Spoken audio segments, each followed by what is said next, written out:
Hey everybody, Profe here. Let's go over some classroom procedures. Classroom procedures are different than rules because they're just the way we do things. They're not, you can't do this or you'll get in trouble. It's just how class is going to go. So let's start at the very beginning. When you enter the classroom, I want you to come in with a studious mindset. Outside the classroom, you can talk, be relaxed with your friends, that's your time. But when you come into the classroom, I want you to change and be a little more studious. Come in with the idea that for 50 minutes, I'm coming in to learn. I'm coming in to listen, and I'm coming in to engage. So outside the classroom, have fun, talk with your friends, but once you enter the door, even if class hasn't begun, I want you to start having that mindset. And then once the bell rings, of course, you need to already be doing that. So after you come into a classroom, a lot of people want to know, well, where do I put my bag? Because most of us, even me, I'm inclined to put it on top of my desk.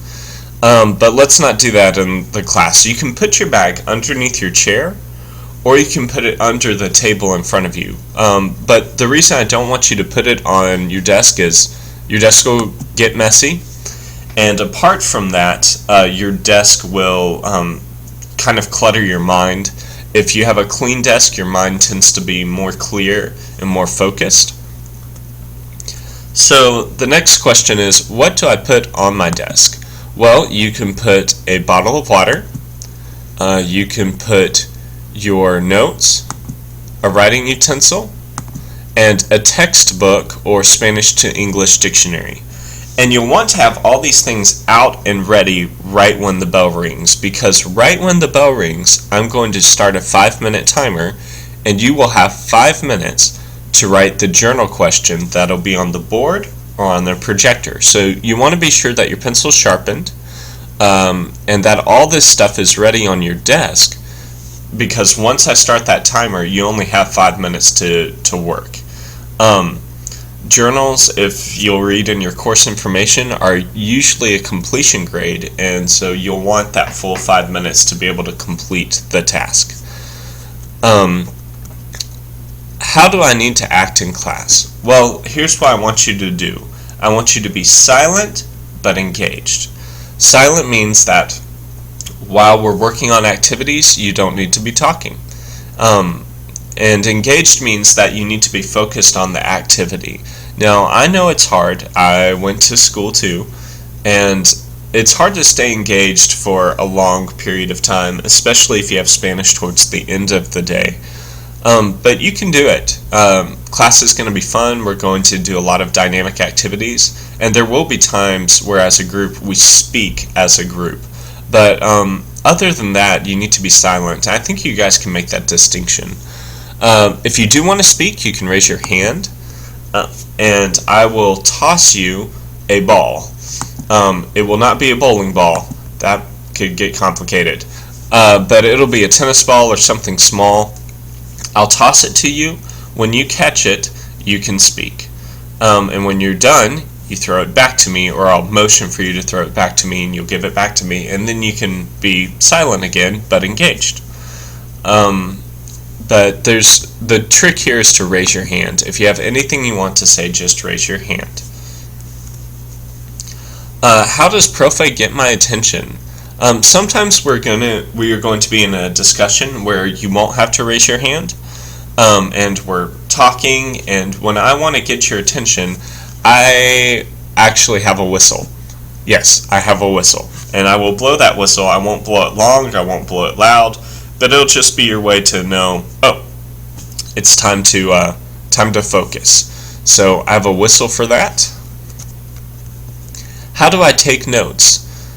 Some teachers have a specific way that you need to take notes. I do not. You can take notes in whatever way is helpful to you. And the trick here is to do things that help you pay attention and remember. Now, I'm not a traditional note taker. I don't just write down what the teacher says. I tend to doodle.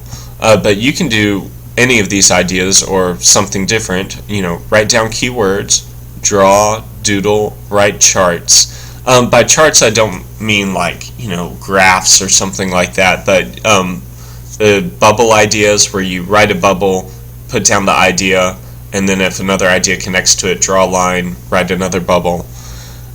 These are all things that will help you remember what I'm talking about, and I'm okay with you doing these, even if you're doodling. So take notes in whatever way helps you pay attention. A question you might have is, can I take notes on an electronic device? And the answer is, unless you have permission from the school, you may not. There's a few of you who have permission to do that, and that's fine, but otherwise you may not. You need to do it on a piece of paper. Cleanup and dismissal. Most classes are following this, and so will we. At the end, you will need to stand, clean, and wait. So the trick here is when you just stand, gather all your things, put them in your backpack, check your area, which is basically your arm's length. Like anything that you can touch with your arms, that's what you need to clean. Check on the desk, under your chair, on the floor behind you. Even if it's little pieces of paper, go ahead and pick it up. And even if it's not yours, go ahead and pick it up. This school is ours, so the trash is ours, and you can clean that up. That won't be a problem. And then you wait behind your chair. So you have everything ready, you're waiting, and you're actually not waiting for the bell. The bell is for me. That signals me to dismiss you.